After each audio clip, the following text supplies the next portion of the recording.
بسم اللہ الرحمن الرحیم اللہم صلی علی محمد وعلی آل محمد کما صلیت علی ابراہیم وعلی آل ابراہیم انک حمید مجید اللہم بارک علی محمد وعلی آل محمد کما بارکت علی ابراہیم وعلی آل ابراہیم انک حمید مجید عن ابی بکر بن عبد الرحمن عن ابی ہریرہ رضی اللہ عنہ قال سمعنا رسول الله صلى الله عليه وسلم يقول من أدرك ماله بعينه عند رجل قد أفلس فهو أحق به من غيره متفق عليه ورواه أبو داود ومالك من رواية أبي بكر بن عبد الرحمن مرسلا بلفظ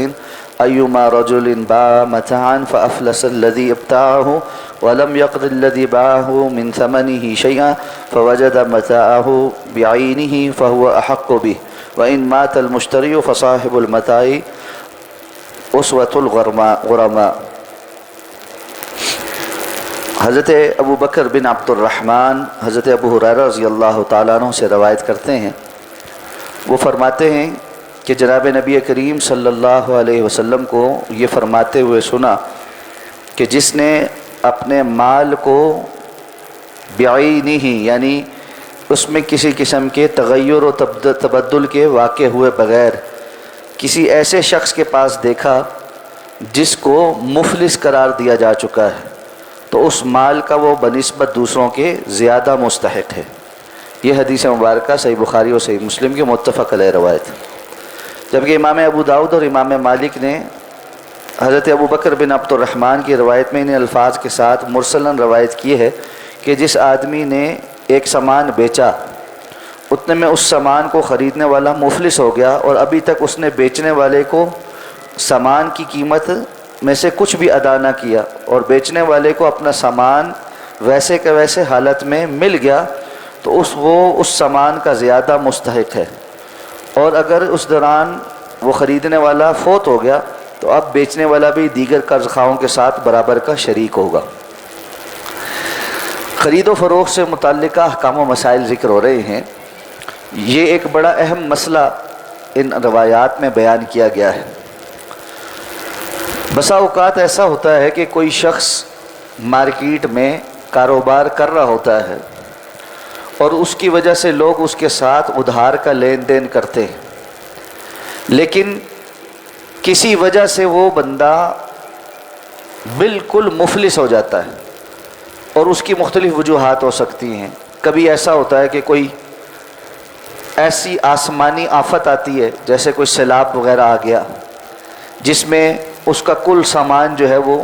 اس کی نظر ہو گیا، جیسے زلزلہ وغیرہ آیا تھا تو بعض لوگوں کے پورے گودام جو ہے وہ اس میں بیٹھ گئے، سارا سامان ضائع ہو گیا۔ بسا اوقات کوئی ایسی بڑی ڈکیتی ہو جاتی ہے، اللہ سب کو محفوظ رکھے، پا لیتا ہے، تو یہ جو جس نے اس سامان کو بیچا ہے اس سامان کو واپس لینے پر سب سے زیادہ حق اس کا ہے۔ ظاہر بات ہے بازار میں اس نے بہت سارے لوگوں کے پیسے دینے، تو سبھی دعوے دار ہوں گے کہ جی اس کے پاس جو کچھ بچا ہے اب اس میں سے ہمیں پیسہ مل جائے، کیونکہ مال زیادہ ڈوب جاتا ہے اور جو اس کے پاس موجود ہوتا ہے وہ تھوڑا ہوتا ہے۔ تو جس شخص نے جو چیز بیچی اس کی قیمت باقی تھی اور وہ چیز ابھی موجود ہے، وہ ضائع ہونے والے مال میں سے نہیں ہے،